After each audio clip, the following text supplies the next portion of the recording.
அருமையான தேவ பிள்ளைகளே, இயேசு நம்மோடு இந்த நிகழ்ச்சியினூடாக உங்களை சந்திப்பதில் மிக்க மகிழ்ச்சி அடைகிறேன். கடந்த நாட்களிலே நீங்கள் கேட்ட தேவ செய்தியினூடாக நீங்கள் அநேகர் ஆசீர்வதிக்கப்பட்டதை நாங்கள் கேள்விப்படுகிற போது தேவனாகிய கர்த்தருக்குள்ளே மிகவும் சந்தோஷம் அடைகிறோம். இந்த நாளிலும் தேவ செய்தியை கேளுங்கள், தேவனுடைய வார்த்தைக்கு ஒப்புக் கொடுங்கள். நிச்சயமாகவே நம்மை தேவனாகிய கர்த்தர் ஆசீர்வதித்து மேன்மைப்படுத்துவார். இந்த நாளிலுமாய் புலம்பலின் புத்தகம் 3ஆம் அதிகாரத்திலே 40ஆம் 41ஆம் வசனங்களை நான் வாசித்து உங்களோடு சில வார்த்தைகளை பேசி நான் ஜெபிக்க போகிறேன். நீங்கள் வாஞ்சியோடு கேட்டு தேவ வார்த்தைக்கு ஒப்புக் கொடுங்கள்.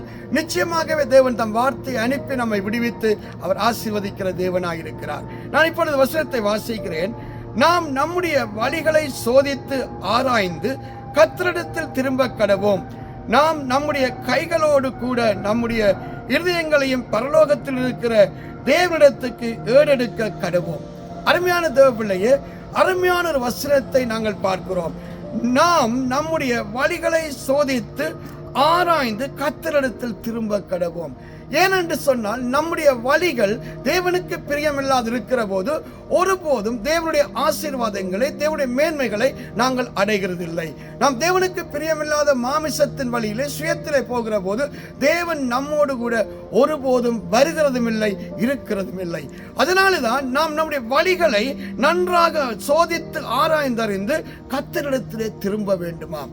இன்றைக்கு உங்கள் வழிகளை கர்த்தருக்கு நீங்கள் ஒப்புவிக்கிற போது அவர் உங்கள் காரியங்கள் எல்லாவற்றை வாய்க்க பண்ணுகிற தேவனாயிருக்கிறார். அருமையான தேவ பிள்ளையே, இன்றைக்கு மனமும் மாமிசம் விரும்புகிறபடி நீங்கள் மாமிசத்தின்படி நடந்து மாமிசத்தின்படி ஒரு வாழ்க்கையை நீங்கள் வாழ்ந்து கொண்டு தேவனுடைய ஆசீர்வாதங்கள் நன்மைகளை பெறுவோம் என்று நினைப்பீர்களானால் அது ஒருபோதும் உங்களால் கூடாத காரியமாயிருக்கிறது. அதனால்தான் உங்கள் வழிகளை கர்த்தருக்கு ஒப்புவியுங்கள், அவர் காரியத்தை வாய்க்க பண்ணுவார் என்று வேதம் சொல்லுகிறது. அது மட்டுமே 41ஆம் வசனத்திலே பார்க்கிறோம். அங்கே நாம் நம்முடைய கைகளோடு கூட நம்முடைய இருதயத்தையும் பரலோகத்தில் இருக்கிற தேவனிடத்துக்கு ஏறெடுக்க கடவோம். கைகளை மாத்திரம் உயர்த்துவதனால் எந்த பயனும் இல்லை. நம்முடைய இருதயமும் கர்த்தருக்கு முன்பாக உயர்த்தப்பட வேண்டும். நம்முடைய உள்ளத்திலே தேவனை குறித்த ஒரு வாஞ்சை, ஒரு ஏக்கம், ஒரு விருப்பம் உண்டாக வேண்டும். இன்றைக்கு அநேக தேவ பிள்ளைகளுடைய வாழ்க்கையில தேவனை குறித்த ஒரு வாஞ்சை, ஒரு தாகம் இல்லாமலே போகிறது. வேதம் சொல்கிறது, கடைசி நாட்களிலே மனிதனுடைய அன்பு தணிந்து போம். தேவன் மேல் வைத்த அன்பை இழந்து விடுவார்கள். தேவனை தேட வேண்டும் என்ற உணர்வை இழந்து விடுவார்கள். ஏனென்றால் மனுஷகுமாரன் வரும்போது அங்கே நோவாவின் காலத்திலே எவைகள் சம்பவித்ததோ அவைகளே சம்பவிக்கும் என்று வேதம் சொல்கிறது. அருமையான தேவ பிள்ளையே, இந்த நாட்கள்ல உங்களுடைய கரங்களை மாத்திரமல்ல இருதயங்களையும் தேவ சமூகத்திலே உயர்த்துங்கள். ஆண்டவர் முகத்தை பார்க்கிறவர் அல்ல, அவர் உள்ளங்களையும் உள்ளந்திரியங்களையும் ஆராய்ந்தறிகிற தேவர். உங்கள் இல்லத்திலே எப்படிப்பட்ட எண்ணம் கொண்டிருக்கிறீர்கள் என்பதை தேவன் கண்ணோக்கி பார்க்கிறார். அருமையான தேவ பிள்ளைகளே, இந்த நாட்கள்ல தேவனுக்கு முன்பாக நம்முடைய இருதயம் செம்மையா இருக்க வேண்டும்.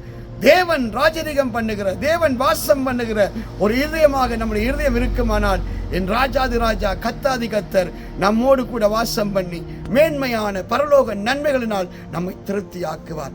அதனாலதான் இந்த வார்த்தையை நீங்கள் தியானித்து இந்த வசனத்துக்கு ஒப்புக் கொடுக்கிற போது நிச்சயமாகவே தேவனாகிய கர்த்தர் உங்களை ஆசீர்வதிப்பார், உங்கள் குடும்பத்தை கட்டுவார், நீங்கள் எதிர்பார்க்கிற நன்மைகளினால் உங்களை திருப்தி ஆக்குவார். இந்த வசனத்தை நான் திரும்பவும் சொல்லுகிறேன். நாம் நம்முடைய வழிகளை சோதித்து ஆராய்ந்து கர்த்தரிடத்தில் திரும்ப கடவோம். அது மட்டுமல்ல, நாம் நம்முடைய கைகளோடு நம்முடைய இருதயங்களையும் பரலோகத்தில் இருக்கிற தேவனிடத்துக்கு அங்கே ஏறெடுக்க கடவோம். கர்த்தர் உங்க வாழ்க்கையில நன்மையானதை, மேன்மையானதை செய்வார். நான் உங்களுக்காக ஜெபம் பண்ணட்டுமா? தகப்பனே, இந்த தேவ வார்த்தைகளை கேட்டு இந்த நாளில யாரெல்லாம் இந்த வசனத்துக்கு வார்த்தைக்கு ஒப்புக் கொடுக்கிறார்களோ இந்த பிள்ளைகளுடைய வாழ்க்கையில பரலோகத்தின் நன்மைகள் வெளிப்படுவதாக.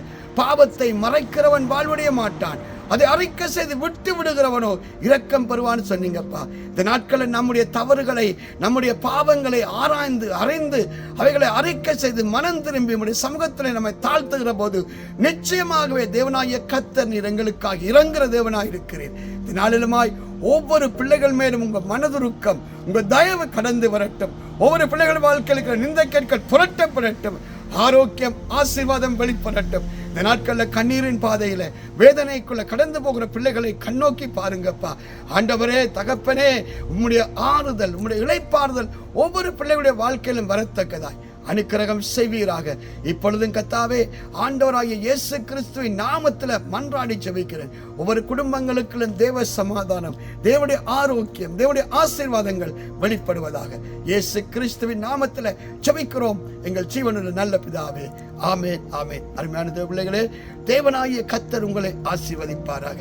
இந்த நாட்களில் நம்ம 20வது ஆண்டு நிறைவை சபையில கொண்டாடுகிறோம். நம்முடைய டொரண்டோ எழுப்புதல் சுவிசேஷ சபை 20 ஆண்டு நிறைவுக்குள்ளே கடந்து வந்திருக்கிறது. இந்த ஆகஸ்ட் மாதம் 22ஆம் தேதி, 23ஆம் தேதி, 24ஆம் தேதி, 25ஆம் தேதிகளிலே நம்முடைய ஆலயத்திலே ஆனந்த துணி என்னும் பெருவிழா நடக்கிறது.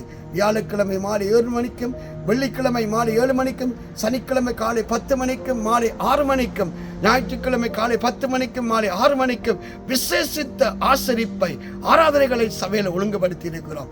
நீங்கள் வாருங்கள், சேர்ந்து ஆராதிப்போம். தேவனுடைய மகிமையை, தேவனுடைய மேன்மையை நீங்கள் பெற்றுக்கொள்வீர்கள். கர்த்தர் உங்களை ஆசீர்வதிப்பாராக. ஆமென்.